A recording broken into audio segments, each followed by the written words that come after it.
My name is Olivia Bennett, and I never thought I'd be thrown out of my own grandmother's funeral. But there I stood, in my black dress, watching my so-called family slam the door in my face. The worst part, I was the only one who truly knew Grandma Rose. Growing up, I was always different from the rest of the Bennetts.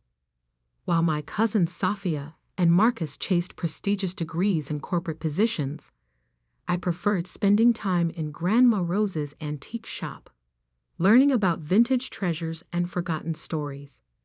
"You have an eye for value, Olivia," Grandma would say, teaching me how to identify genuine artifacts from replicas. Not everything that glitters is gold, and not everything valuable shines. My parents never understood our bond. "You're wasting your time with old junk," my mother would scoff. "Look at Sophia, already a junior executive at 25, and Marcus with his MBA from Harvard." But Grandma Rose saw something in me that nobody else did. While my family measured success in degrees and bank accounts, she taught me about legacy, integrity, and the true meaning of wealth. The Bennetts weren't always about corporate ladders and stock portfolios, she'd tell me, her eyes twinkling. We built our fortune by understanding value, real value, in things others overlooked. I didn't know then that those lessons would become my greatest inheritance. The day Grandma Rose passed, something in my family changed. The thin veneer of civility cracked, revealing the ugly greed beneath. They couldn't even wait until after the funeral to start fighting over her estate. "The antique shop must be worth millions," Sophie declared during the wake, her voice carrying across the funeral home. "All those rare pieces she's collected over the years." Marcus nodded, already calculating. The real estate alone in downtown Boston, prime location. We could sell it to developers. I stood in the corner, my heart breaking. They saw dollar signs where I saw memories. Each piece in that shop had a story, a history that Grandma Rose had carefully preserved. The funeral was a spectacle of false grief. My Uncle Thomas, who hadn't visited Grandma in years, suddenly couldn't stop crying about his beloved mother. Aunt Patricia, who once called Grandma Rose an embarrassing relic, now praised her traditional values. I sat in the back row alone. When I tried to say a few words about Grandma, Sophia cut me off. "We don't need to hear from the shop girl," she sneered. "This is for real family." Real family. As if spending every weekend for the past 15 years helping Grandma in the shop, listening to her stories, learning her craft, meant nothing. After the service, I headed to Grandma's house. Our Sunday tradition was to have tea in her library. But when I reached for the door, my mother blocked my path. "Where do you think you're going?" she demanded. "This isn't your home anymore." "I just want to," I started, but Uncle Thomas interrupted. "Get-out," he roared. "You don't deserve to be here. You're not even a real Bennett, just some charity case Rose felt sorry for." The words stung, but not as much as watching my family nod in agreement. Even my father remained silent, avoiding my eyes. "Grandma Rose was the only real family I had anyway," I said quietly, turning away from their hateful stares. Sophia's laughter followed me down the steps. "Enjoy going back to your little shop job. Some of us have real careers to manage." They had no idea that Grandma's shop cleared 7 figures monthly in online rare antique sales. She had modernized the business years ago, building a global clientele while maintaining the quaint storefront as a cover. But I kept that knowledge to myself, just as Grandma had taught me. 2 days later, Mr. Harrison, Grandma's lawyer for over 30 years, called an emergency meeting to read the will. The entire family gathered in his mahogany-paneled office, already dividing the spoils in their minds. I almost didn't go, but something in Mr. Harrison's voice when he called, a hint of satisfaction, made me curious. I arrived last, taking a seat near the door. Sophia and Marcus sat front and center, while my parents and aunts and uncles filled the expensive leather chairs. The tension in the room was thick enough to cut with a knife. Mr. Harrison cleared his throat, adjusting his wire-rimmed glasses. Before we begin, Mrs. Bennet, Rose left specific instructions about the reading of her will. He pulled out an envelope, sealed with dark red wax bearing Grandma's distinctive R insignia. She asked that I read this letter first. The room fell silent as he broke the seal. My dearest family, if you're hearing this, I've finally taken my last antiquing trip. Don't waste money on an elaborate funeral. We both know most of you are only there to ensure your place in this will. Sophia shifted uncomfortably in her seat. For years, I've watched this family forget what truly matters. You've replaced values with valuations, character with careers. You've become so focused on status that you've lost sight of substance. But one person remembered. One person understood what I was trying to preserve wasn't just a collection of antiques, but a legacy of understanding true worth. My heart pounded as Mr. Harrison continued reading. To my family who measures success in dollars, congratulations. You're about to learn exactly how much you've lost. He set down the letter and picked up the will itself. The room held its breath. To Sophia Bennet, Marcus Bennet, and all other grandchildren except Olivia, I leave the sum of $1 each. The explosion was immediate. Sophia jumped to her feet, her face red with rage. Marcus started shouting about contesting the will, but Mr. Harrison wasn't finished. To my children, Thomas, Patricia, James, and Elizabeth, I leave my collection of family photographs so you can remember when you still knew the value of family. My father, James, slumped in his chair, while Uncle Thomas turned purple with fury. This is a joke, Aunt Patricia screeched. Where's the real will? Mr. Harrison held up his hand for silence. And finally, every head turned toward him. To my beloved granddaughter Olivia, who understood that true wealth isn't measured in bank accounts, but in the richness of character, I leave the entirety of my estate, including but not limited to Bennet Antiques International, all associated real estate holdings, my personal collection, and all business interests under the Bennet Group umbrella. The room exploded into chaos, but I barely heard them. My eyes were fixed on the next line Mr. Harrison was reading. Current total valuation, $4.8 billion. I felt the blood drain from my face as the number registered. Billion. With a B. This is impossible, Sophia screamed. She ran a dusty antique shop. Mr. Harrison smiled for the first time. Actually, Mrs. Rose Bennet was one of the most successful international antiquities dealers in the world. The shop was just the tip of the iceberg. He turned to me. Miss Olivia, your grandmother left instructions to meet privately to discuss the full extent of your inheritance. Shall we say tomorrow morning? I nodded, still unable to speak. As I stood to leave, my mother grabbed my arm. Olivia, sweetheart, we need to talk about this as a family. I gently removed her hand. Family? You threw me out of her funeral 2 days ago. Remember? The look of desperate calculation in her eyes made me sick. I turned to Mr. Harrison. Is there anything else for today? He shook his head. The rest can wait until tomorrow. As I walked to the door, I heard Sophia's shrill voice. This isn't over. We'll contest it.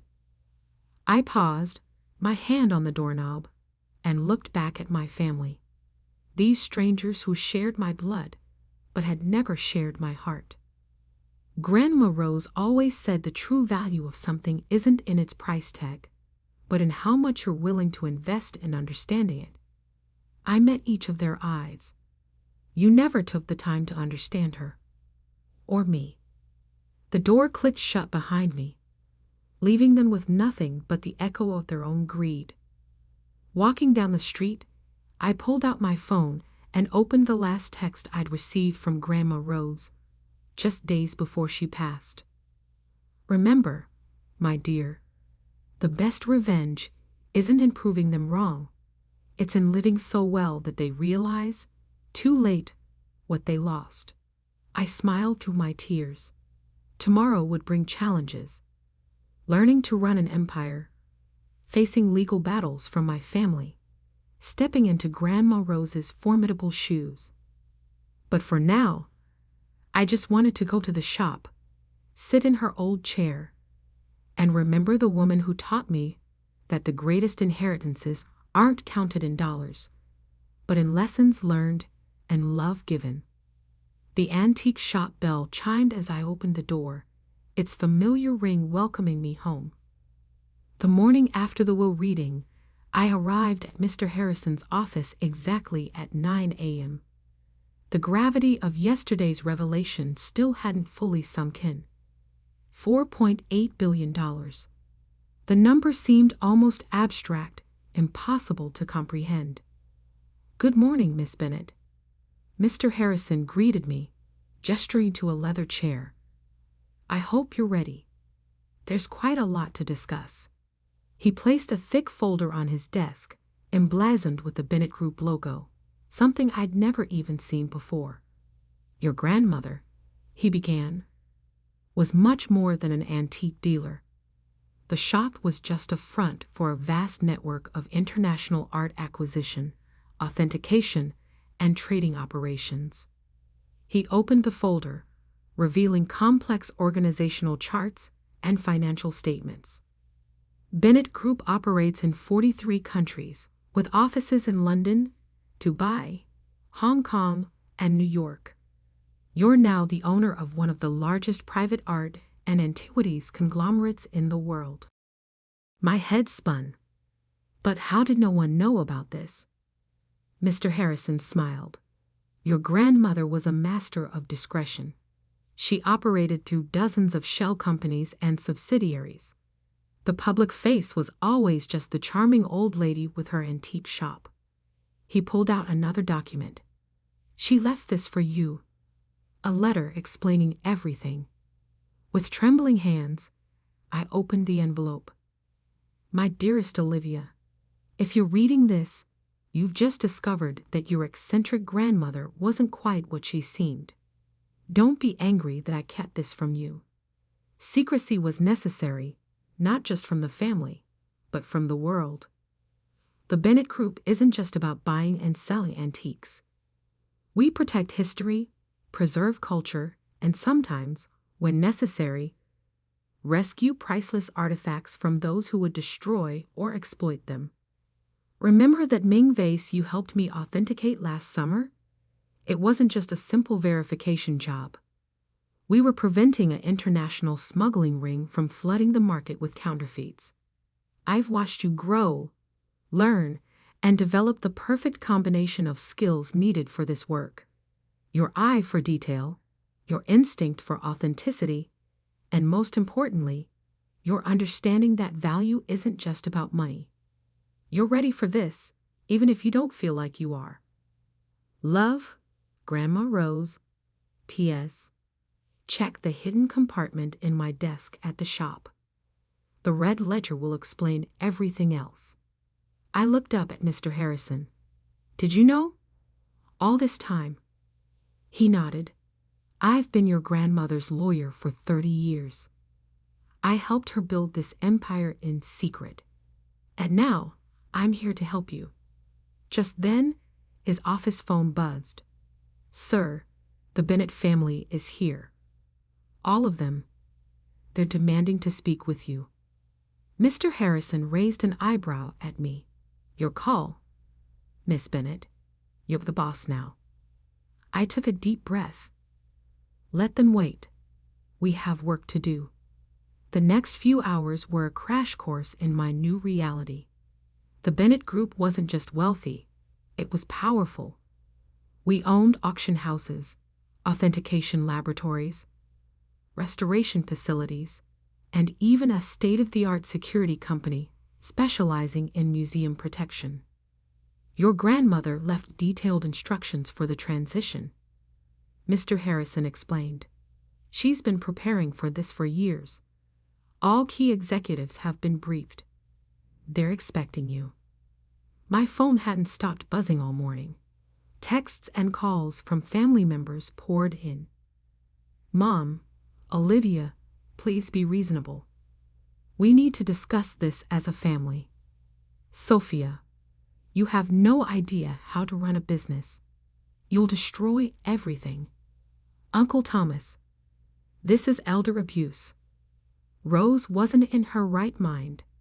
I silenced my phone and focused on the documents in front of me. That's when I noticed something interesting in the financial statements. Mr. Harrison, these numbers.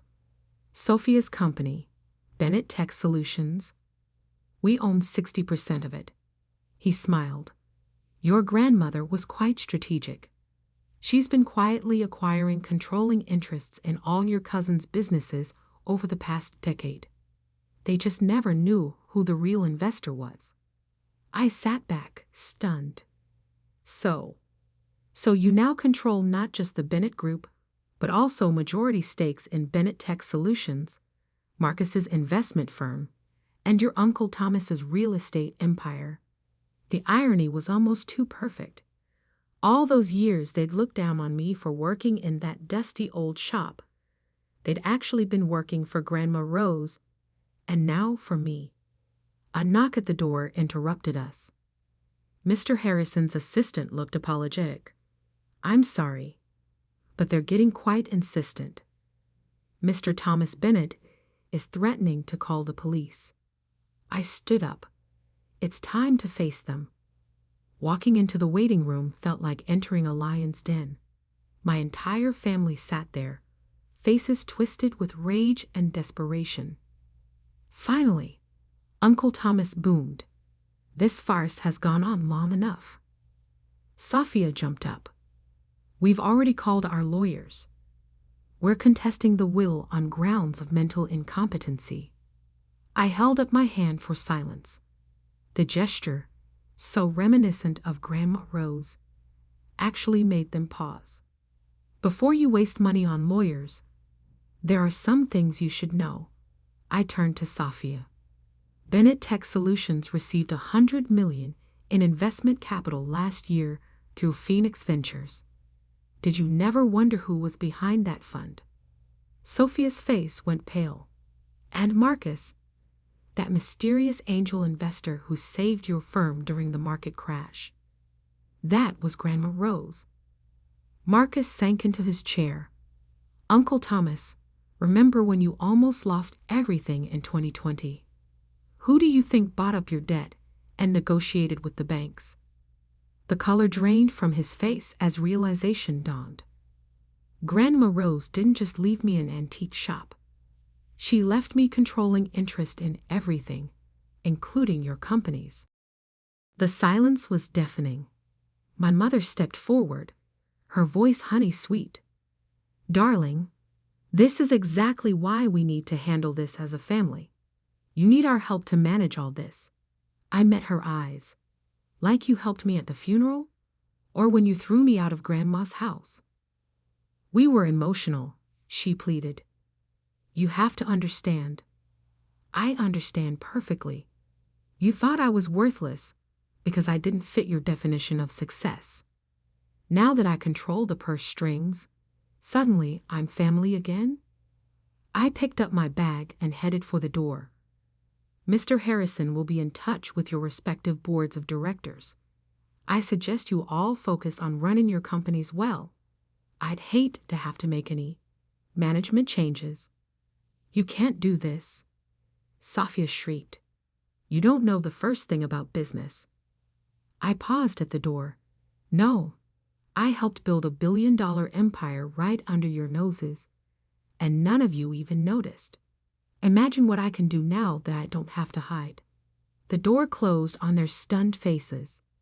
Outside, my phone buzzed with a text from an unknown number. Opening it revealed a photo. Grandma Rose standing in front of an impressive building in London. Another text followed. "Welcome to Bennett Group HQ, Miss Bennett. The executive team is ready for you whenever you'd like to begin." I smiled, remembering all those lessons in the shop, all those hours learning about authenticity and value. Grandma Rose hadn't just been teaching me about antiques. She'd been preparing me for this moment. Time to show the world what the real Olivia Bennett could do. The first 6 months leading the Bennett Group taught me more than a decade of working in the antique shop. Though I now understood that every lesson Grandma Rose had given me was preparation for this moment. My first day at the London headquarters was surreal.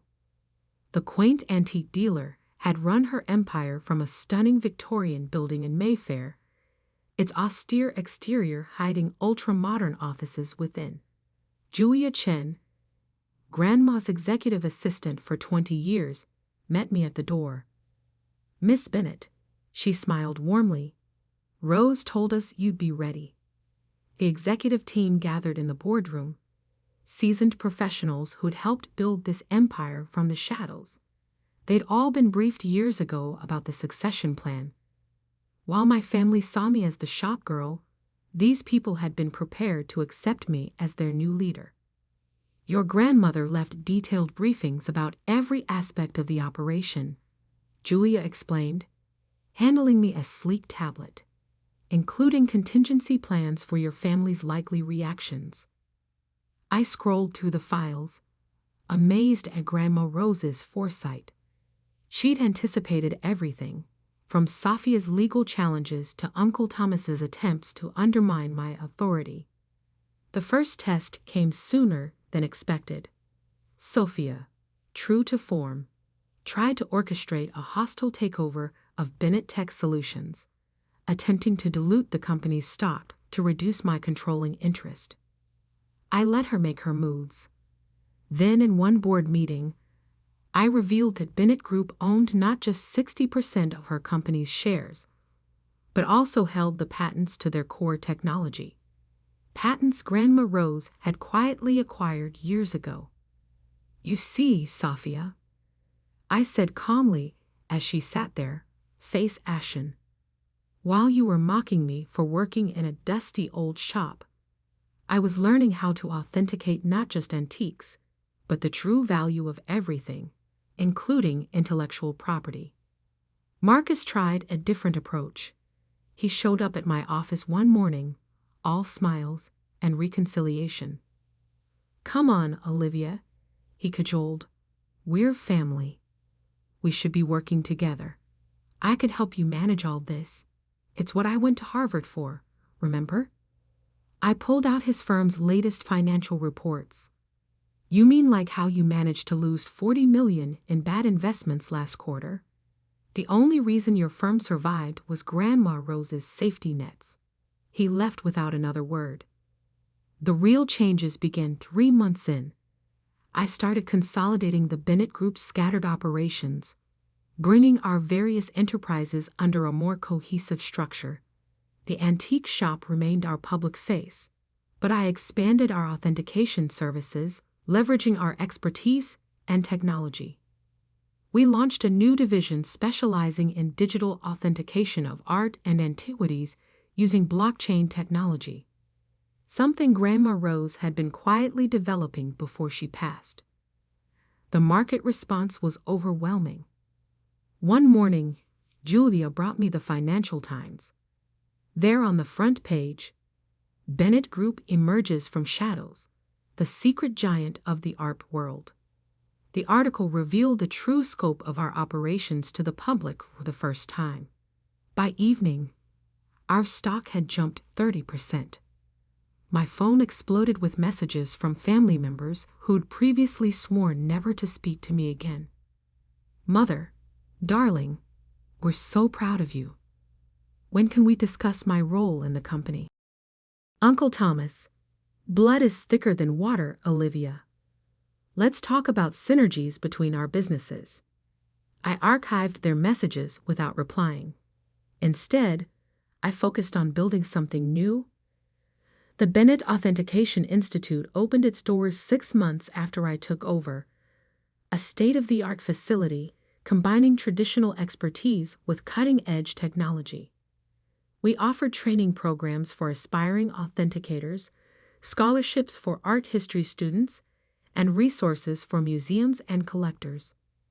The real satisfaction came from the small victories, like when Sophia's company lost a major contract because their patents were suddenly under review by Bennett Group's legal team, or when Marcus's firm had to publicly disclose that their major investor, us, was pulling out, triggering a stock price plunge. I didn't do it out of spite.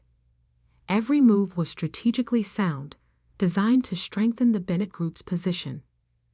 That it happened to humble my arrogant family was just a satisfying bonus. 1 year to the day after Grandma Rose's funeral, I stood in the antique shop, now restored to its former glory. While we'd expanded globally, I kept this place exactly as it had been, the heart of our empire, hiding in plain sight. The bell chimed as the door opened. My mother walked in, looking older and tired. The prodigal mother returns, I said, not looking up from the ledger I was reviewing. Olivia, please. Her voice cracked. We were wrong. I was wrong. I know an apology isn't enough, but you're right. I cut her off. It isn't. Finally, I looked at her. Do you know what Grandma Rose told me the day before she died? She said, Olivia, success isn't about proving them wrong. It's about proving yourself right. I closed the ledger. I'm not angry anymore, Mom. I'm just done. You all showed me exactly who you were at the funeral. Money didn't change you. It revealed you. We can change, she pleaded. Give us a chance. I smiled, feeling a weight lift from my shoulders. You don't need my money to change. If you really want to prove you've learned something, go build something of your own. That's what I did. After she left, I went up to Grandma's old office, my office now. The hidden compartment in her desk still held secrets she'd wanted me to find. Letters, photographs, journals documenting the real history of the Bennett Group. One photo caught my eye. Grandma Rose as a young woman, standing in front of the shop on opening day. She looked so much like me. That same determined glint in her eye.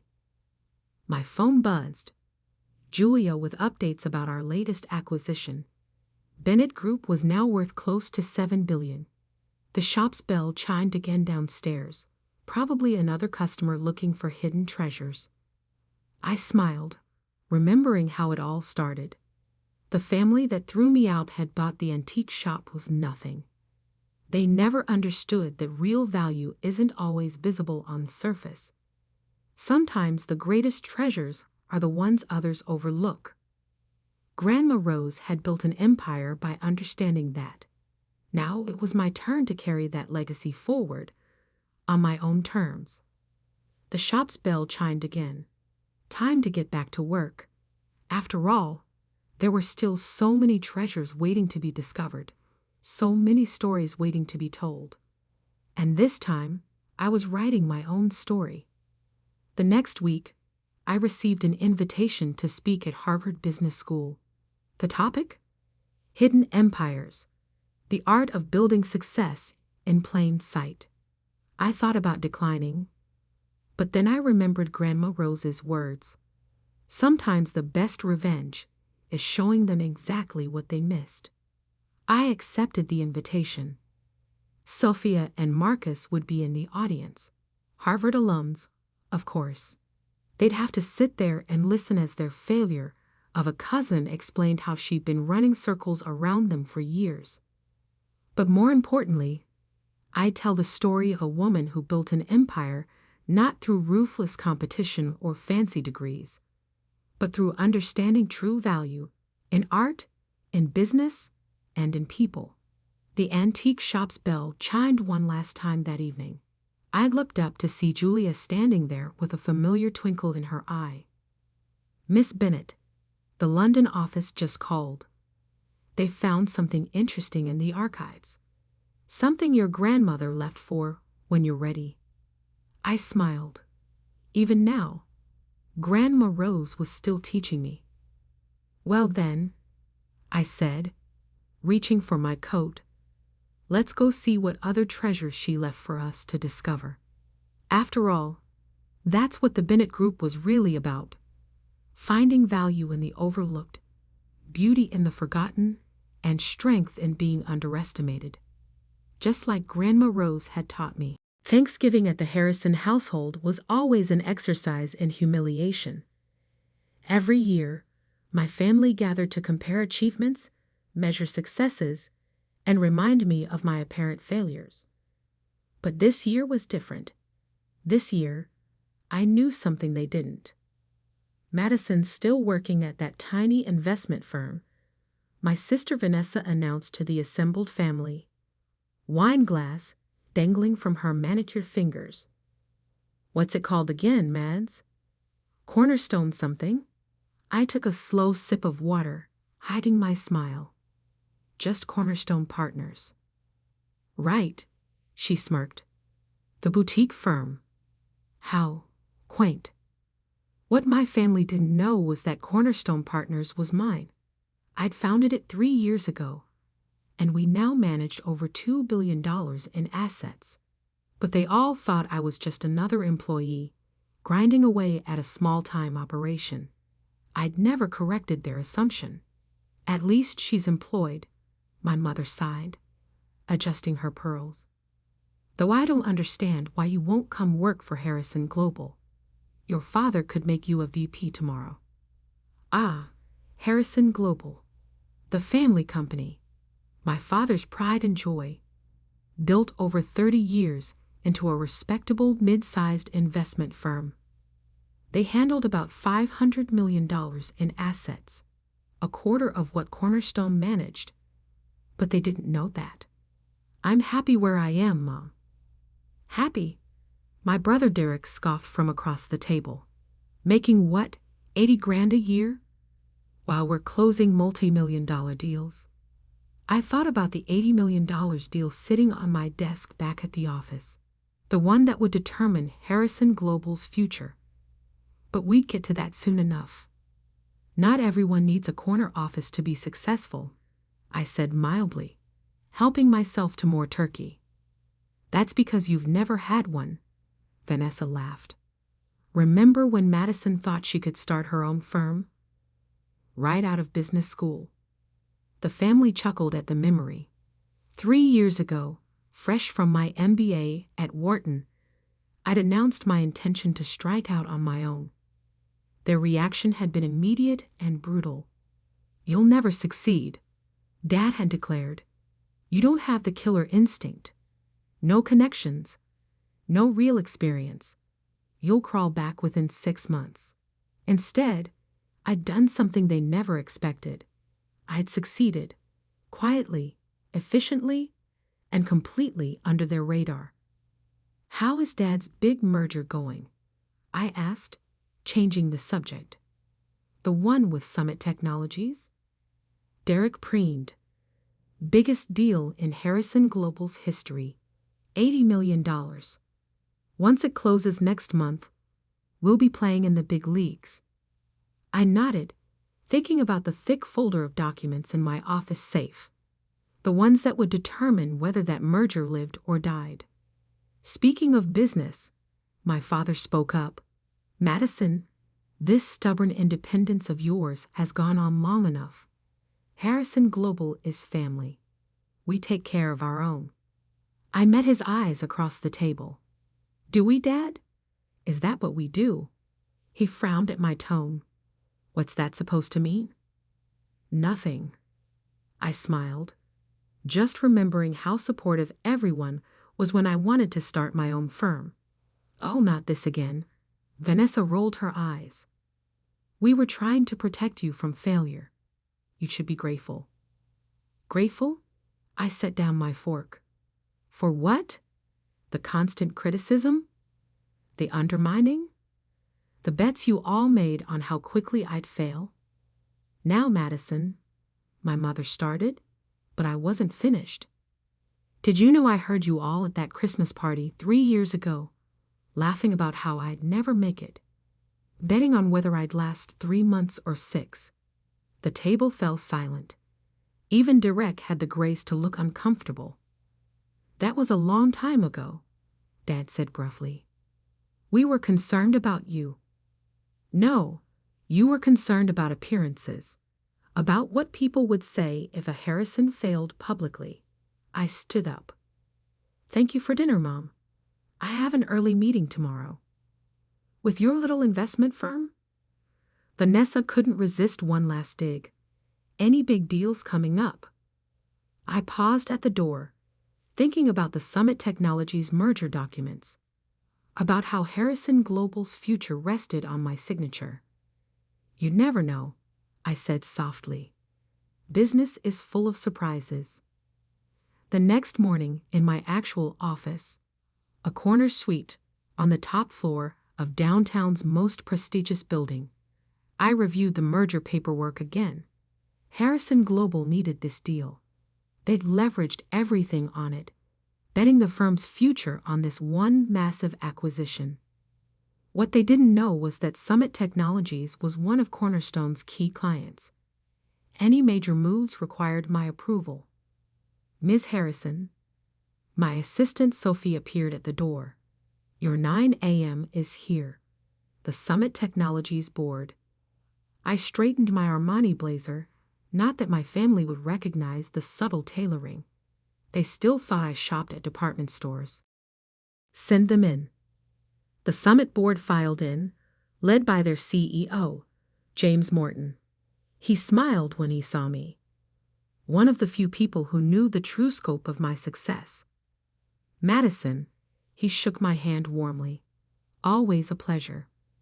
Though I suspect this meeting won't be pleasant for everyone involved. The Harrison Global merger? I sat down behind my desk. No, I expect not. They have no idea, do they? He settled into one of the leather chairs. That their crucial deal requires their failure daughter's approval.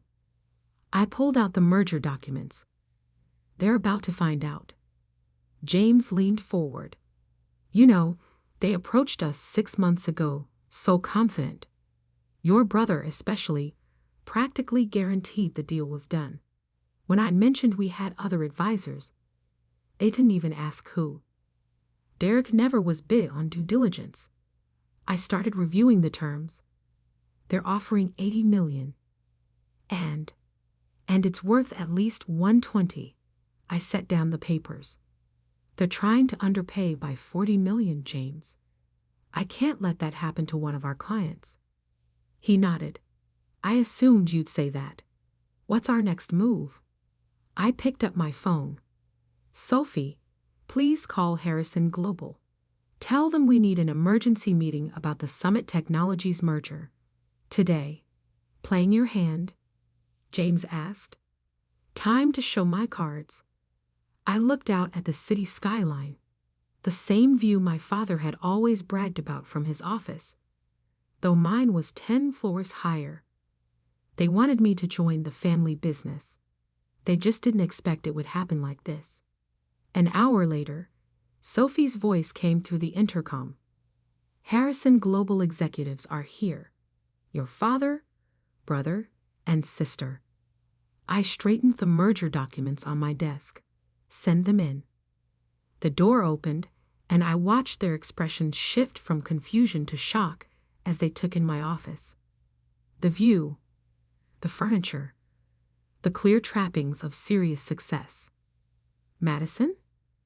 My father stopped short. What What is this? This, I gestured around. This is Cornerstone Partners, my investment firm.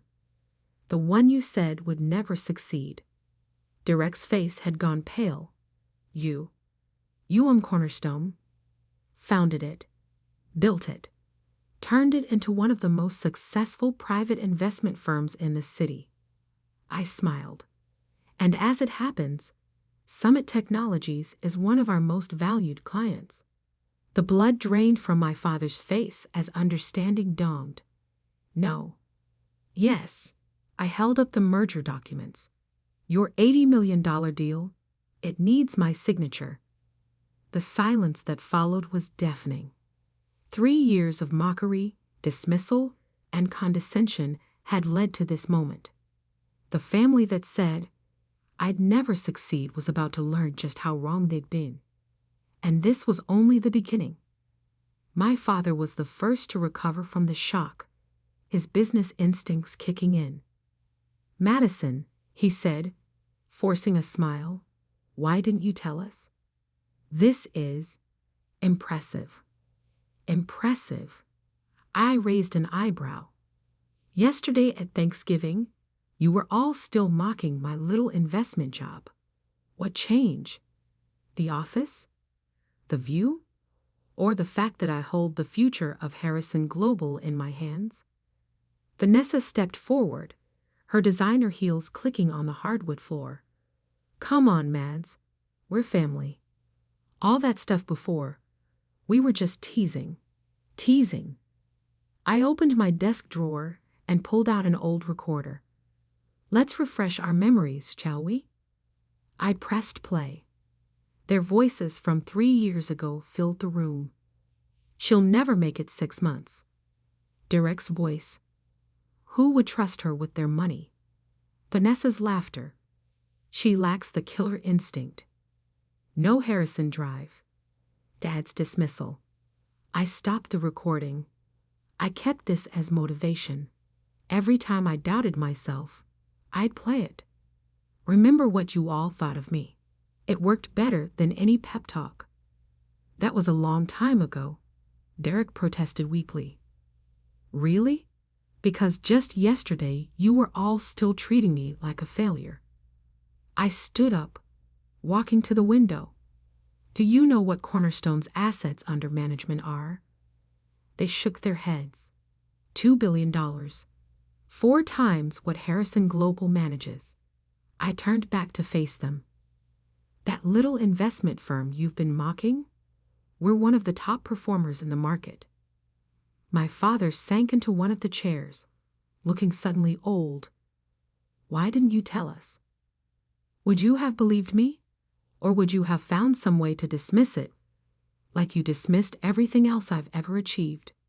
But the Summit Technologies deal, Derek interrupted, his face flushed. We've been working on this for months. Yes, trying to underpay by $40 million. I picked up the merger documents. Did you really think James Morton wouldn't have his own advisors looking out for his interests? James Morton. Vanessa's eyes widened. He knew, all this time? I smiled. He's been a client since I started Cornerstone. He found it quite amusing when Harrison Global approached him, so confident they'd get a bargain. We need this deal, my father said quietly. Harrison Global is leveraged on this acquisition. I know. I sat back down at my desk. I've seen your books. You've bet everything on this merger. If it falls through, you'll lose half your clients. Maybe more. The silence that followed was heavy with realization. They were completely at my mercy. What do you want? Derek asked, his usual arrogance replaced by desperation. Want? I laughed softly. What makes you think this is a negotiation? Madison, please. My father leaned forward. Whatever happened in the past, we're still family. Family? I pressed a button on my intercom. Sophie, please send in Mr. Morton. James walked in, nodding cordially to my stunned family members before taking a seat. James has an interesting story about how this deal came about, I said. Would you like to share, James? He smiled. When Derek here first approached us, he was quite aggressive. Insisted that we'd never get a better offer than Harrison Global's. Said we'd be foolish not to take it immediately. Derek shifted uncomfortably. What Derek didn't know, James continued, was that I was having dinner with Madison that same night. We had a good laugh about it. You've been playing us, Vanessa accused. No, I've been protecting my client's interests. I stood up. Harrison Global's offer is $40 million below market value. That's not happening. We can't go higher, my father said. The financing won't allow it. I know. I pressed another button on my intercom. Sophie, send in the cornerstone proposal. My assistant entered with another set of documents, distributing them to everyone in the room. What's this? Derek asked, flipping through the pages. A counteroffer, I said. Cornerstone Partners will finance the additional $40 million in exchange for a 30% stake in Harrison Global. The explosion was immediate. Absolutely not, Derek shouted. Out of the question, Vanessa snapped. But my father was silent, reading through the terms carefully. He understood what they didn't. This was their only way out. If you refuse, I said calmly, I'll have to advise James to decline Harrison Global's offer. His fiduciary duties require him to seek full market value. Your over-leveraged position becomes public knowledge. Your clients start pulling out. You destroy your own family's company. Vanessa asked incredulously. You mean like how you tried to destroy my dreams of starting my own firm? I met her eyes. The difference is, I'm offering you a lifeline. You just have to swallow your pride and take it. James cleared his throat. For what it's worth, I think it's a fair offer. Harrison Global gets their merger. Summit Technologies gets fair value. And Cornerstone adds another solid investment to its portfolio. My father finally looked up from the documents. We'd still maintain controlling interest.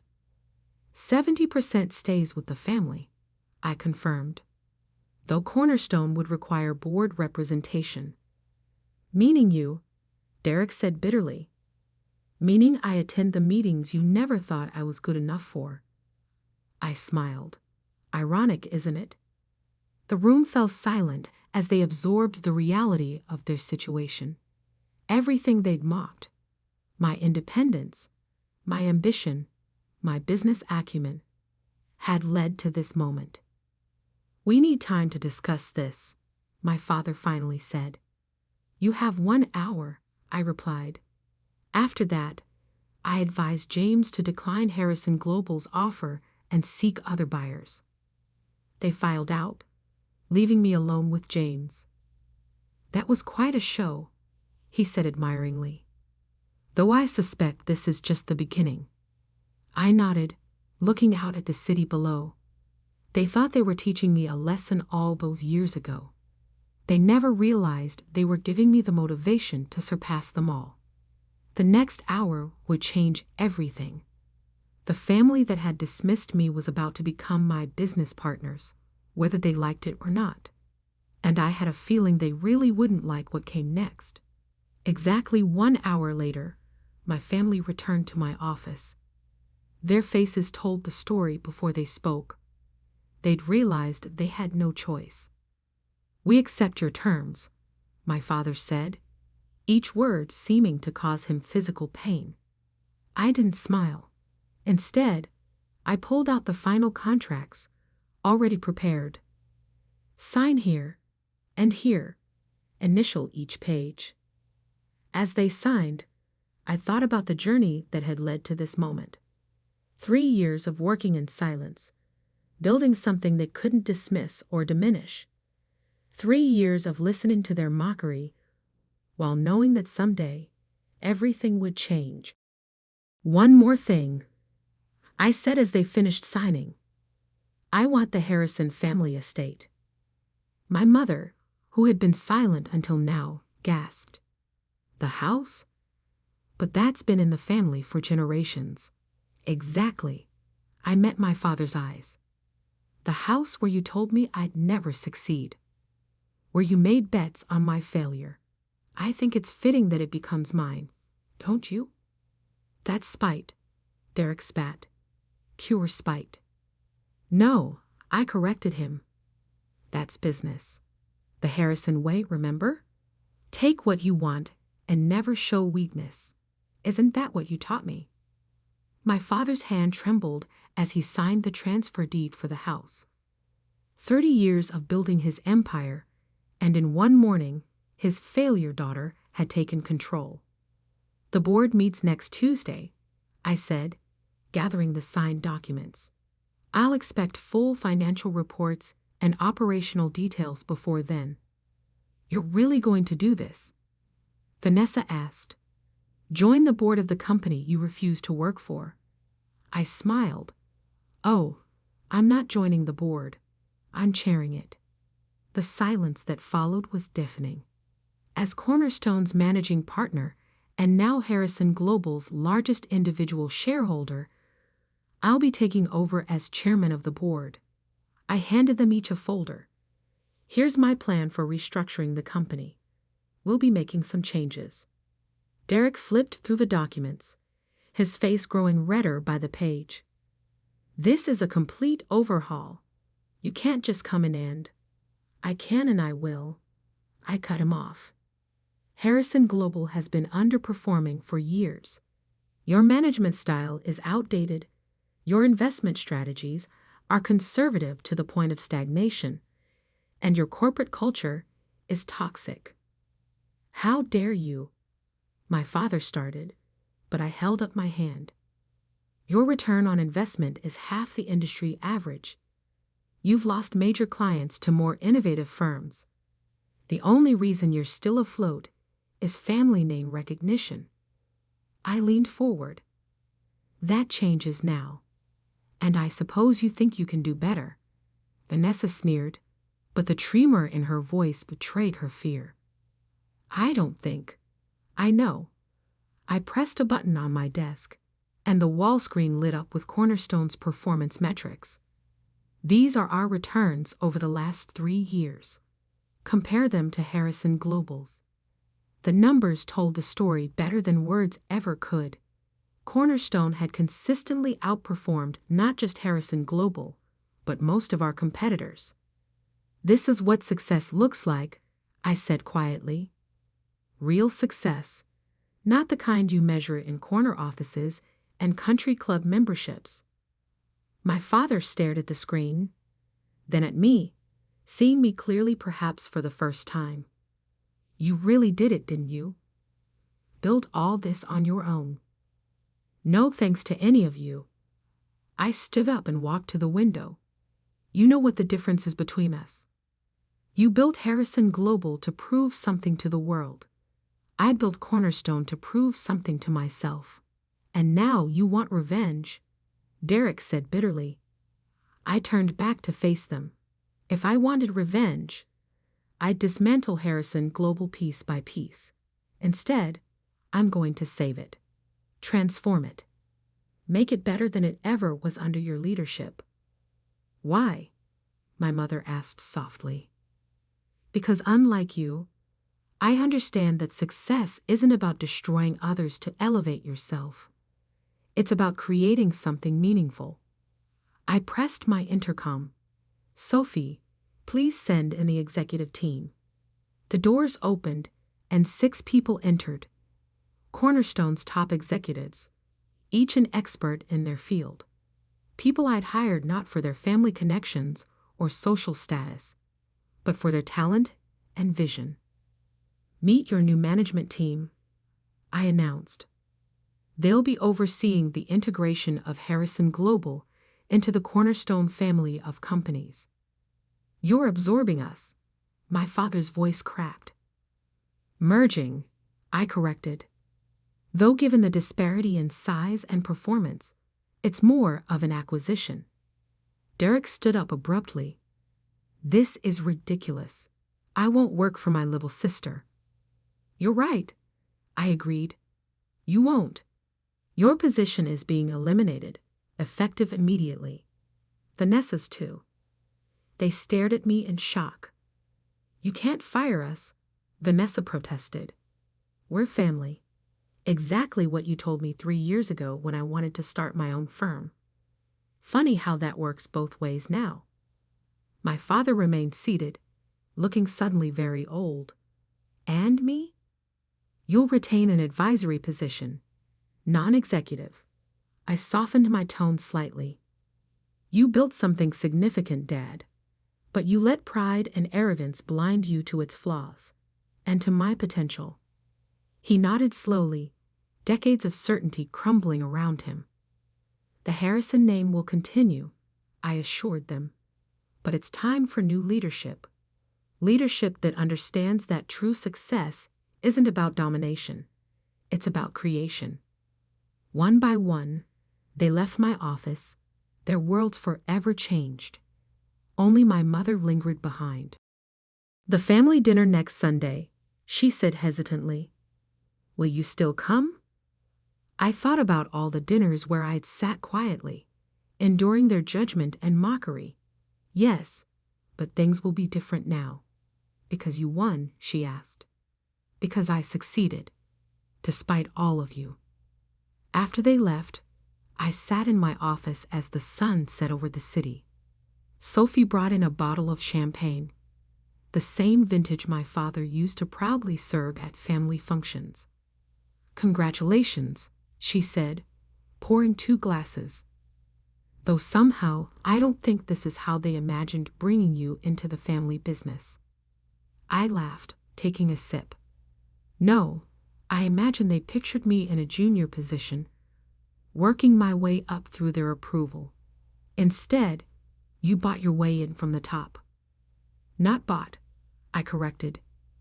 Earned. Every penny, every client, every success, I earned it all. My phone buzzed with a message from James Morton.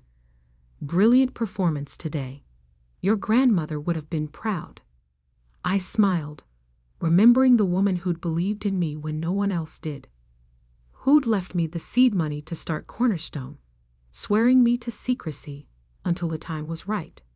To Grandma Rose, I raised my glass. Who taught me that success isn't about proving them wrong? It's about proving yourself right. The next morning, I arrived early at Harrison Global's offices, soon to be renovated and rebranded. The security guard did a double take when I used my new key card.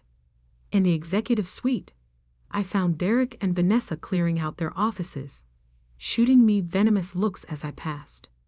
My father's office, my new office, still held the trappings of his reign. Photos of deals closed, awards won, the carefully curated image of success he built. I set down my briefcase and opened the curtains, letting in the morning light. On the desk, I placed a single framed photo. Me at 22, fresh out of college, standing in front of the tiny office where Cornerstone began. Success, I'd learned, wasn't about the corner office or the family name. It was about having the courage to believe in yourself when no one else would. The intercom buzzed. Ms. Harrison? The board is ready for your first meeting. I smiled, straightening my jacket. Time to show them what real success looks like. On my way, I replied, taking one last look around the office that had once been the symbol of everything I couldn't achieve. Now it was just another room in my growing empire, an empire built not on family connections or inherited privilege, but on determination, vision, and the burning desire to prove that success comes in many forms. And sometimes the sweetest success is the kind they never see coming.